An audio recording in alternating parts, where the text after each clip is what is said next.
आज का दोस्तों, आज 10 मिनट एनालिसिस हम लोग बात करने जा रहे हैं नायका एफएसएन ई कॉमर्स वेंचर्स के बारे में। नायका एक तरह से ई कॉमर्स प्लेटफॉर्म है जहां ब्यूटी और फैशन के प्रोडक्ट्स बिकते हैं, और आई थिंक उसने काफ़ी अच्छा परफॉर्म भी नो काफ़ी टाइम से कर रहे हैं। तो स्टॉक भी अच्छा खासा बढ़ गया है, 250 के अराउंड पहुंच गया है। सो बहुत ही कम टाइम है, तो काफ़ी क्वेरीज आई थी, तो चलिए उस पर बात करें, पूरा 10 मिनट एनालिसिस करेंगे। आपके कोई क्वेश्चन है तो कमेंट बॉक्स में ज़रूर डालिएगा, I will try to take it. और आज 11 बजे एक सेशन है हमारा स्पेशली बैंकिंग सेक्टर पे, उसकी भी लिंक मैं दूंगा, जरूर अटेंड कीजिएगा। बात करते हैं एफएसएन ई कॉमर्स जो नायका के बारे में। नायका देखिए, और आपको भी पता है ना कि काफ़ी नंबर 1 है। अगर आप लोग ब्यूटी और फैशन ई कॉमर्स की बात करें, प्लेटफॉर्म की बात करें, तो बहुत ही अच्छा उनका सेल भी रहा है ओवर द टाइम। और जस्ट टू शो यू, एक काम करते हैं, मैं ओपन ही कर देता हूँ तो जिससे आपको पता चले। तो आप देखिए कि of course decent revenue growth रहा है। ऑलमोस्ट अगर आप देखो 28% 3 साल से, प्रॉफिट ग्रोथ भी 17% रहा है। स्टॉक प्राइस भी अच्छा खासा मूवमेंट है, लेकिन यहाँ से क्या लगा है, क्या यहाँ से एक बड़ा जंप आ सकता है? वो एक नो हमें देखना है, क्योंकि देखो ई कॉमर्स प्लेटफॉर्म होते हो काफी हद तक प्रॉफिटेबल नहीं है, लेकिन नायका की एक अच्छी बात है कि वो नो प्रॉफिटेबल रहा है। आप देखें तो नो ऑलमोस्ट मार्च 2021 से वो प्रॉफिटेबल ही रहा है, करेक्ट। तो ये देखिए कि इसके वजह से नो ये काफी हद तक स्टॉक इतना गिरा नहीं और अच्छा चल भी रहा है। अगर हम लोग बात करें कि ये compare to other companies and all that, ये वैल्यूएशन वाइज आपको महंगा लगेगा, क्योंकि देखो इसका वैल्यूएशन देखना है तो नॉर्मली ईवी बाई ईबिटा भी अगर आप देखते हैं तो नो कितना आता है, ऑलमोस्ट आप देखिए कि 130, यानी महंगा तो बहुत ही है। बहुत ही महंगा है, उसमें कोई डाउट नहीं है। अगर पी रेशियो भी आप बेटर है मत ही देखो तो आपको ऐसा लगे चक्कर आ जाएंगे भाई ये क्या है। लेकिन देखो ये ई कॉमर्स कंपनीज होते हैं उनका ऐसा ही होता है, और इनके स्कोप भी बहुत बड़े होते हैं। अगर हम लोग, जैसे हमें पता है कि ब्यूटी जो सेगमेंट है और जो ई रिटेल है, ई कॉमर्स रिटेल, अगर देखें तो ऑलमोस्ट 60 बिलियन से 190 बिलियन 2030 तक पहुंचेगा, यानी 3 गुना होगा नेक्स्ट 5 साल में। ऑनलाइन ब्यूटी मार्केट अगर बात करें तो 5 बिलियन से 15 बिलियन डॉलर, मैं डॉलर की बात कर रहा हूँ, 15 बिलियन डॉलर पहुंचेगा 2000, यानी 3 गुना ब्यूटी मार्केट ऑनलाइन बिकेगा। इवन ऑनलाइन फैशन भी 18 बिलियन से ऑलमोस्ट 60 बिलियन 2030 तक हो जाएगा डॉलर।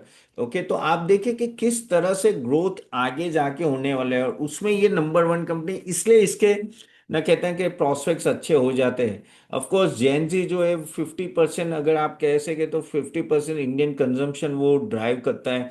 तो वहां आपको देखना होगा, और प्रीमियमाइजेशन भी धीरे धीरे हो रहा है। अगर कंपनी की बात करें तो उनके खुद के प्रोडक्ट्स भी है। और देखिए, मैं पहले लैंडमार्क ग्रुप में था, मुझे पता है कि ब्यूटी जो सेगमेंट होता है ना वहाँ मार्जिन बहुत बड़ा होता है। और अगर खुद के प्रोडक्ट्स होते हैं तो ऑलमोस्ट 70 to 80% मार्जिन होता है। तो इसलिए इस कंपनी को फायदा होगा। अगर मार्जिन की बात करें तो आई थिंक धीरे धीरे जैसे जैसे वो अपने खुद के प्रोडक्ट्स रखेंगे तो आगे जाके इनको और फायदा होगा। जैसे हाउस ऑफ नायका करके उनके जो ब्रांडेड ब्रांड्स है ना, ऑलमोस्ट उसका अगर आप देखो तो ग्रोथ भी बहुत ही अच्छा रहा है। उनकी जो लिपस्टिक और आई शेडोज और वो है ना, वो काफी डिमांड में भी रही है। सो होपफुली यहाँ अगर उनके एक अच्छा सेगमेंट अगर वहां से अगर वो खींच पाए, तो आई थिंक उनके कहते हैं ना कि मार्जिन्स में बहुत ही बड़ा उछाल रहेगा। देखिए ये ऑनलाइन तो है, लेकिन आप देखो तो उनके खुद के ऑफलाइन स्टोर्स भी है, 250 से ज्यादा ब्यूटी स्टोर्स है अक्रॉस 82 इंडियन सिटीज है। और ना 500 से ज्यादा स्टोर वो 2030 तक करेंगे। तो नायका नाउ जो एक करके ब्रांड है, वो almost 50 rapid store almost 7 city में ओपन भी करे। तो उस तरह से वो ई रिटेल में भी जा रहे हैं, और ऑफ कोर्स ऑफलाइन यूनिट भी रहा है। और see they are able to know understand the market much better. और इंडिया एज अ मार्केट बहुत बड़ा है, 140 करोड़ पीपल ई कॉमर्स। तो नो डाउट इसमें बड़ा नो आगे जाके कह सकते हैं कि तेजी आ सकती है, इनका सेल्स भी बढ़ सकता है। लेकिन इनको कंपटीशन कहाँ मिल रहा है? कंपटीशन मिल रहा है इनको जैसे ब्लिंकिट, जेप्टो, amazon, स्विगी, इनसे डायरेक्ट कंपटीशन मिल रहा है, क्योंकि वहां भी वो लोग भी बेच रहे हैं। ऑर्डर अगर आप करोगे तो 10 मिनट में आपको भी आ जाएगा। तो क्विक कॉमर्स का जो एक्सपेंशन है वो हर जगह है। तो देखो इनको भी अच्छी खासी कंपटीशन मिलेगी, मार्केटिंग खर्चे भी बढ़ेंगे, और कहते हैं ना प्रॉफिटेबिलिटी भी ऊपर नीचे रहेगी। फैशन में देखो काफी हद तक आप ऑनलाइन लेते हो, जैसे हम लोग भी ऑनलाइन इसलिए ऑनलाइन लेते हैं, नायका से भी मेरी वाइफ नो बाइंग करती है, तो अच्छे प्रोडक्ट्स होते हैं, नो डाउट। तो फैशन प्रॉफिटेबिलिटी काफी हद तक ऊपर नीचे रहेगी। और लेकिन एवरेज ऑर्डर वैल्यू धीरे धीरे बढ़ रहा है ब्यूटी में। मैंने जैसे बोला ना कि आगे जाके 3 गुना डिमांड होगी, तो इनके ऑर्डर वैल्यू भी काफी हद तक बढ़ेंगे। हाँ, वैल्यूएशन बोलोगे तो बट ऑब्वियस है कि यार काफी ऑन द हायर साइड है। लेकिन ये अभी अगर आप पी रेशियो और ईवी बाई बीटा इस लेवल पे अगर आप जाओगे, प्राइस टू सेल्स, तो आपको जोमेटो भी महंगा लगेगा, स्विगी भी महंगा लगेगा, लेकिन ये प्रीमियम ड्राइव करते हैं क्योंकि यहाँ ग्रोथ बड़ी होती है। यहाँ से अगर सेल्स ग्रोथ भी देखो तो 40-50% से ग्रो कर सकते हैं, ये 30-40। पैट ग्रोथ भी 40-50% से ग्रो कर सकते हैं। उस तरह की क्षमता होती है इनमें, अगर एक बार सेट हो गया तो। लेकिन जैसे मैंने बोला कि नायका का एक अच्छी बात है कि वो ज्यादा कैश बर्न नहीं करे, धीरे धीरे वो प्रॉफिटेबल वेंचर रख रहे हैं। सो आगे जाके इनका होपफुली जैसे जैसे खुद के ब्रांड्स आएंगे उनके मार्जिन बढ़ेंगे। तो आई थिंक इबिटा मार्जिन भी जैसे अभी 6 है तो वो धीरे धीरे 8-9 जाएगा। तो पैट का भी यहाँ से अच्छा खासा जंप आप आगे जाके देख सकते हो। आरओई धीरे धीरे बढ़ेगा जैसे जैसे आपका मार्जिन बढ़ेगा। और ऑफ कोर्स जैसे मैंने बोला पी रेशो तो नाम का होता है, लेकिन वो भी धीरे धीरे सबसाइड होगा। EV by EBITDA of course वो एक मेन मैट्रिक्स है, लेकिन वो बहुत 70-100 के ऊपर ही है। लेकिन वो धीरे धीरे फिर वो स्टेबलाइज होगा। तो यहाँ आपको देखना पड़ेगा कि ये वैल्यूएशन क्या जस्टिफाई हो रहा है कि नहीं। तो अभी तो जस्टिफाई हो रहा है, स्कोप भी बहुत बड़ा है।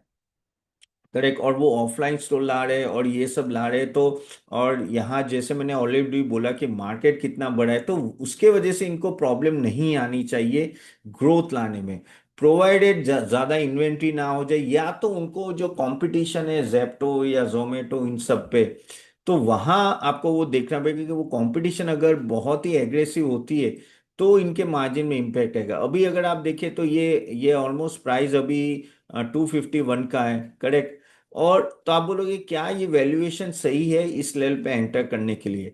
देखिए वैल्यूएशन की अगर मैं बात करूँ तो of course on a higher side है, लेकिन जैसे मैंने बोला कि स्कोप बड़ा है तो इसको वैल्यूएशन ज्यादा मिलेगा मेरे हिसाब से। अगर थोड़ा नीचे आते हैं, अगेन गाइस मैं बोलना भूल गया, जैसे स्टैंडर्ड डिस्क्लेमर कि ये सब आपके नॉलेज के लिए, यहाँ कोई रिकमेंडेशन नहीं है गाइस, प्लीज अपना खुद का रिसर्च करके इन्वेस्ट कीजिएगा। हम रिकमेंडेशन हमारे वेबसाइट www.cathappan.in में ही देते हैं, और वो आप वेबसाइट विजिट कर सकते हैं। दिवाली ऑफर चल रही है और आज 11 बजे अपना सेशन है, तो वो भी अटेंड कीजिएगा बैंकिंग सेक्टर के लिए। तो जैसे मैंने बोला कि अगर हम लोग बात करें तो ये स्टॉक ऑलरेडी नो अपने टॉप से तो काफी नीचे है, लेकिन क्योंकि स्कोप है तो वो वापस ऊपर जा रहा है। और कंपैरेटिवली नो अभी प्रॉफिटेबिलिटी बढ़ रही है, तो अभी देखना पड़ेगा किस तरह से वो प्रॉफिटेबिलिटी सस्टेन कर पाएंगे, और इन सब से ब्लिंकिट हो जेप्टो हो उन सब से कंपटीशन में कैसे रह पाएंगे। क्योंकि वहां अगर इनको अगर मार्जिन का प्रॉब्लम आ सकते हैं, क्योंकि डिस्काउंट अगर देखे क्या है, क्या आपका कंपटीशन अगर बड़ा डिस्काउंट देते हैं, और क्या हो रहा है अभी, जेप्टो ले लो, ब्लिंकिट ले लो या इटर्नल ले लो, वो लिटरली कैश बंद कर रहे हैं। वो बहुत भारी भरकम डिस्काउंट दे रही है, उनको सप्लायर से भी मिल रहे हैं। तो वैसे अगर नायका करता है तो ऑफ कोर्स उनके मार्जिन में इम्पेक्ट आएगा। तो हमें आपका उनका मार्जिन और रेवेन्यू ग्रोथ दोनों देखते रहना पड़ेगा। करेक्ट, क्योंकि ये चीज बहुत ही इंपॉर्टेंट है। लेकिन अगर मुझे इंडिविजुअली बोलो कि किस लेवल पे है, तो 250 है तो 225 220 के आसपास मिलता है, तो एक अच्छा लेवल नो हो जाता है नो आपके एंट्री के लिए, अगर आपको लॉन्ग टर्म खेलना है। और जैसे मैंने बोला कि स्कोप बड़ा है, तो इसमें मुझे ज्यादा कहते हैं ना कि थोड़ा रिस्की है। वैल्यूएशन हाई है लेकिन स्कोप भी बड़ा है, तो दोनों चीज है। करेक्ट। तो e commerce as a business भी काफी बढ़ने वाले हैं, और ये जो फैशन और रिटेल, फैशन और ब्यूटी होता है ना, उसमें मार्जिन भी है। खास करके ब्यूटी में मार्जिन बहुत बड़ा होता है, तो वही उनका मेन है। तो आई थिंक उस तरह से आप देखेंगे तो आपको देखना पड़ेगा। और इस लेवल पे थोड़ा वेट कर सकते हो, बाकी आपकी मर्जी है। तो चलिए यहाँ तक रखते हैं इसको गाइस। होप ये आपको वीडियो अच्छा लगा, तो do like it and share it to everyone. और जरूर हमारी चैनल को सब्सक्राइब कीजिए। आपके कोई क्वेश्चन है तो कमेंट बॉक्स में जरूर डालेगा, मैं आपको नेक्स्ट वीडियो में जरूर मिलूंगा। आपके क्वेश्चंस ही लेंगे, डोंट वरी। हम लोग नॉर्मली ये जो भी क्वेश्चंस ले रहे हैं आपके रिक्वेस्ट के बेस पे ही ले रहे हैं। हाँ, जहां जहां मैं एक्चुअली नो नहीं ले पा रहा हूँ, मैं कमेंट बॉक्स में बोल देता हूँ कि क्या करना है, होल्ड करना है, सेल करना है, बाय करना है, क्या करना है। तो वो भी मैं बता देता हूँ, तो जिससे उनको प्रॉब्लम ना आए। तो ओवरऑल मैंने एफएसएन का बोला, नए का बोला, थोड़ा स्टॉक अच्छा है तो थोड़ा उस तरह से आपने देखा, लेकिन थोड़ा फ्यूचरिस्टिक सोच के आपको इन्वेस्ट करना है। चलेगा, so thank you very much. See you then, see you then next time. Bye bye.